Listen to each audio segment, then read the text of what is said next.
ए टुनटुनी, मैं तुझे पहले ही बता चुका हूँ कि मुझे बेटियां बिल्कुल पसंद नहीं है। अगर इन तीनों अंडों में से एक भी बेटी निकली तो मैं तुझे अपने साथ नहीं रखूंगा। इन तीनों अंडों में से बेटे ही निकलने चाहिए। देखिए जी, इन तीनों अंडों में से जो भी निकले वो भगवान की ही मर्जी होगी, इसमें मेरा कोई हाथ नहीं है। इतना बोलकर चिंटू चिड़ा वहाँ से चला जाता है। तभी उन तीनों अंडों में से 2 अंडे फूट जाते हैं और उनसे 2 बेटियां निकलती हैं। हे भगवान, ये क्या हो गया? अब मेरे पति इन दोनों बेटियों को देखकर मुझे घर से निकाल देंगे, फिर मुझे अपने बच्चों से दूर रहना पड़ेगा। नहीं नहीं, मैं अपने बच्चों से दूर नहीं रह सकती। मैं ऐसा करती हूँ, चिंटू जी के आने से पहले ही इन दोनों बेटियों को कहीं छिपा आती हूँ। इतना बोलकर टुनटुनी दोनों बेटियों को दूसरी जगह पर ले जाकर छिपा देती है। मेरी बच्चियों, मैं तुम्हारे पास लौट कर आऊंगी, तुम कहीं मत जाना, नहीं तो शिकारी पक्षी तुम्हें खा सकते हैं। इतना बोलकर टुनटुनी अपने घोंसले में वापस जाकर बैठ जाती है। तभी चिंटू चिड़ा वहाँ आता है। अरे, बाकी 2 अंडे कहाँ गए? यहाँ तो सिर्फ एक ही अंडा है। अजी, थोड़ी देर पहले ही एक शिकारी पक्षी आया था, मुझसे दोनों अंडे छीन कर ले गया। मैं सिर्फ एक ही अंडा बचा पाई। ये भी ठीक ही हुआ, क्या पता उन दोनों अंडों में से बेटियां निकलती। इतना बोलकर चिंटू चिड़ा वहाँ से चला जाता है। तभी अंडा टूटने की आवाज होने से चिंटू वापस आता है। टुनटुनी बताओ, अंडे से बेटा निकला है या बेटी? अरे, तुम तो रो रही हो, इसका मतलब मैं यही समझू ना कि अंडे से बेटी निकली है। नहीं जी नहीं, ये आंसू तो खुशी के आंसू है, अंडे से तो बेटा निकला है। अरे वाह, अंडे में से बेटा निकला है। आओ बेटा, मैं तुम्हें जंगल में घुमाने ले चलता हूँ। इतना बोलकर चिंटू चिड़ा अपने बेटे को जंगल में घुमाने ले जाता है। पता नहीं मेरी बेटियां कैसी होगी, कहीं कोई शिकारी पक्षी मेरी बेटियों को नुकसान ना पहुंचा दे। मैं उनको देख आती हूँ। तभी जैसे ही टुनटुनी अपने बच्चों के पास पहुंचती है। अरे वाह वाह, आज तो एक ही जगह पर 2 शिकारी मिल गए। अब मैं तुम्हें खाकर अपनी भूख मिटाऊंगा। खबरदार, अगर तुमने मेरे बच्चों को हाथ भी लगाया तो मुझसे बुरा कोई नहीं होगा। हा हा हा हा हा, मैं तुम्हारे सामने ही तुम्हारे बच्चों को खाऊंगा। देखता हूँ तुम मेरा क्या बिगाड़ लोगी। जैसे ही शिकारी बच्चों की तरफ बढ़ता है, टुनटुनी उसे मारने के लिए उस पर टूट पड़ती है। दोनों की लड़ाई में टुनटुनी घायल हो जाती है। फिर किसी तरह वो अपने बच्चों को बचाकर घर ले आती है। चिंटू जी, मुझे माफ करना, मैंने इन बेटियों को आपसे छिपाकर पाला है, लेकिन अपनी बेटियों को बचाने के लिए मुझे शिकारी से लड़ना पड़ा, जिसके कारण मैं बहुत घायल हो चुकी हूँ। अब मेरा आखिरी समय आ गया है, आप इन दोनों बेटियों का भी ख्याल रखना। अब मैं इस दुनिया से जा रही हूँ। माँ, आप हमें छोड़कर नहीं जा सकती माँ, हम आपके बिना कैसे जिएंगे माँ। पिताजी, कुछ कीजिए ना, पिताजी, माँ को अस्पताल ले जाइए, जल्दी करिए पिताजी। तभी चिंटू चिड़ा टुनटुनी को अस्पताल ले जाता है और उसे वहीं पर भर्ती कर देता है।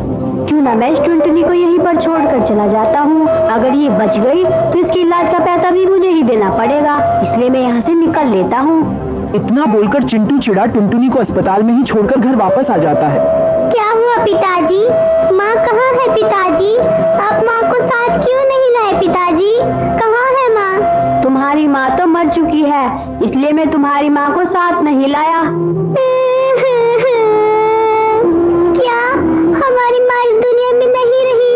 पिताजी, हम आखिरी बार अपनी माँ को देखना चाहते हैं, हमें उनके पास ले चलिए। नहीं नहीं, अब मैं तुम्हें तुम्हारी माँ के पास नहीं ले जा सकता, क्योंकि मैं तुम्हारी माँ का अंतिम संस्कार कर आया हूँ।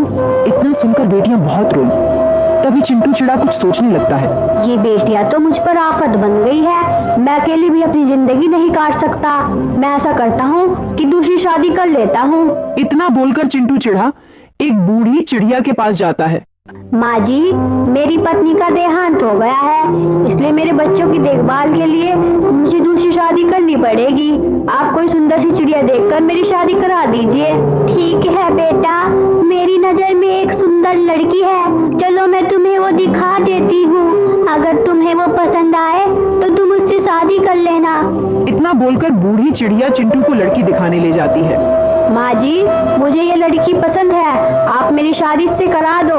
लेकिन मैं तुमसे ऐसे शादी नहीं कर सकती, तुम्हारी तो 2 बेटियां हैं। अगर मैं तुमसे शादी कर लूंगी तो मैं पूरी उम्र तुम्हारी बेटियों का दहेज जमा करने में ही रह जाऊंगी। मैं कभी अपने शौक भी पूरे नहीं कर पाऊंगी।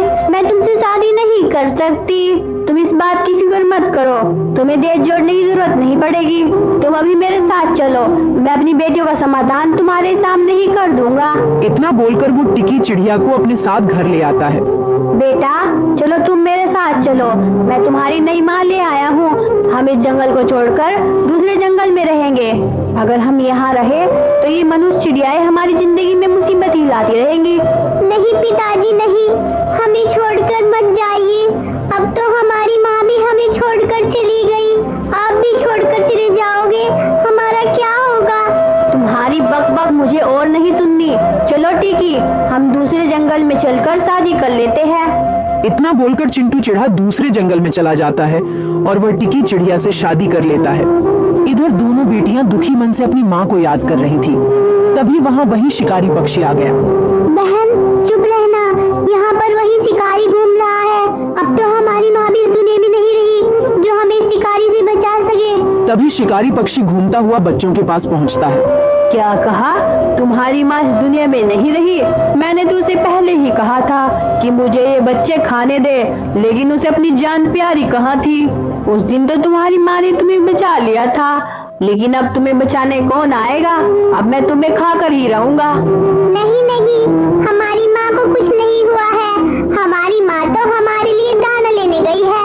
वो देखो पीछे, उधर से आ रही है हमारी माँ। चलो पिंकी, शिकारी हमें अभी नहीं देख रहा, जल्दी से भागो यहाँ से। इस तरह शिकारी पक्षी का ध्यान भटकाकर दोनों वहाँ से भाग जाते हैं। मोनी बहन, हम उस शिकारी से तो बच गए, लेकिन हमारे पास रहने के लिए अब घर नहीं रहा। हम इस सर्दी में कैसे रहेंगे? दोनों बच्चे बेचारे ठिठुरते हुए सर्दी से बचने के लिए पेड़ के पत्तों की आड़ में बैठ जाया करते थे, लेकिन इस सर्दी को वे सह नहीं पा रहे थे। मोनी बहन, लगता है ये सर्दी खत्म होने से पहले ही हम इस सर्दी से मर जाएंगे। अब तो हमारे पास हमारे माँ बाप भी नहीं है और ना ही रहने के लिए घर। रोज रोज मरने से अच्छा है कि हम एक बार ही अपनी जान दे दे। सही कहती हो बहन, शायद भगवान भी यही चाहते हैं। चलो हम किसी कुएं में कूदकर अपनी जान दे देते हैं। तभी वे दोनों कुएं के पास जाती है। भगवान हमें माफ करना, हम छोटी बच्चियां हैं, हम अपने माँ बाप के बगैर नहीं जी पाएंगे, इसलिए हम इस कुएं में कूदकर अपनी जान दे रहे हैं। रुको बेटी रुको, मैं तुम्हारी माँ भी जिंदा हूँ। माँ आप जिंदा हो? इसका मतलब पिताजी ने हमसे झूठ कहा था। हाँ मेरी बच्चियों, मैं तुम्हें रोज ढूंढने जाया करती थी, लेकिन तुम मुझे कहीं नहीं मिली और आज दिखाई दी तो इस हालत में। माँ अब आप हमें छोड़कर कभी मत जाना। माँ नहीं मेरी बच्चियों, मैं तुम्हें छोड़कर कभी नहीं जाऊंगी। चलो तुम मेरे साथ चलो। तभी टुनटुनी अपनी बेटियों को अपने साथ ले आती है और तीनों साथ में रहने लगते हैं। उधर चिंटू चिढ़ा अपनी दूसरी पत्नी के साथ रह रहा था। तभी वह बीमार पड़ गया। उसकी दूसरी पत्नी टिकी उसकी बीमारी की वजह से उससे चिढ़ने लगी। बुड्ढे, शादी से पहले भी तूने कहा था कि तू मुझे बहुत खुश रखेगा। तू मुझे खुश क्या रखता, तू तो खुद ही बीमार होकर मेरे गले पड़ गया। मैं जा रही हूँ दूसरी शादी करने, तो मेरे लिए मर गया। इतना बोलकर टिकी चिड़िया चिंटू के बेटे को लेकर उसी बूढ़ी चिड़िया के पास जाती है। माँ जी, मेरे पति की तो मौत हो गई, इसलिए मुझे इस बच्चे को पालने के लिए दूसरी शादी करनी पड़ेगी। आप मेरी दूसरी शादी करा दो। बूढ़ी चिड़िया टिकी की शादी कोवे से करवा देती है। शादी के कुछ दिन बाद ही टिकी चिड़िया बीमार पड़ जाती है। अगर तू पहले से ही बीमार थी तो तूने मुझसे शादी क्यों की? मैं एक बीमार चिड़िया के साथ अपनी जिंदगी नहीं गुजार सकता। तू उस बेटे को लेकर यहाँ से निकल जा, मुझे नहीं रहना है तेरे साथ। तभी चिंटू का बेटा और टिकी दोनों जंगल में रहने लगते हैं। बेटा, मैंने तुम्हारे पिताजी को बीमारी में छोड़कर बहुत गलत किया था। मैं मरने से पहले एक बार उनसे माफी मांगना चाहती हूँ। पता नहीं पिताजी अब जिंदा भी होंगे या नहीं, वो आपको कभी माफ नहीं करेंगे। फिर भी एक बार हम उन्हें ढूंढने की कोशिश कर लेते हैं। बीमार टिकी किसी तरह चिंटू को ढूंढने के लिए निकल पड़ती है। वह बीमार होने की वजह से बार बार आराम कर रही थी। तभी वह टुनटुनी के घोंसले के पास भी आराम करने के लिए रुकी। क्या हुआ बहन, तुम बीमार लग रही हो? तभी टिकी ने उसे सारी बात बताई। टिकी जान गई थी कि चिंटू की पहली पत्नी टुनटुनी थी और टुनटुनी को भी पता चल गया था कि चिंटू ने दूसरी शादी टिकी से ही की थी। तभी सभी चिंटू को ढूंढते हुए चिंटू के पास पहुंचे। चिंटू एक पेड़ के पास उदास बैठा हुआ था। तुम लोग मुझे ढूंढते हुए यहाँ आए हो ना। मैंने तुम्हारा बहुत इंतजार किया। मैंने तुम सबके साथ बहुत बुरा किया था, मुझे माफ कर दो। आप माफी न मांगो, आपको अपनी गलती का एहसास है, यही काफी है। आप हमारे साथ चलिए, हम सब मिलकर रहेंगे। चिंटू जी, मैंने आपके बीमार होने पर आपको छोड़ दिया था, मुझे माफ कर देना चिंटू जी। इतना बोलकर टिकी चिड़िया की मौत हो गई। फिर चिंटू चिढ़ा टुनटुनी और उनके बच्चे साथ में रहने लगे।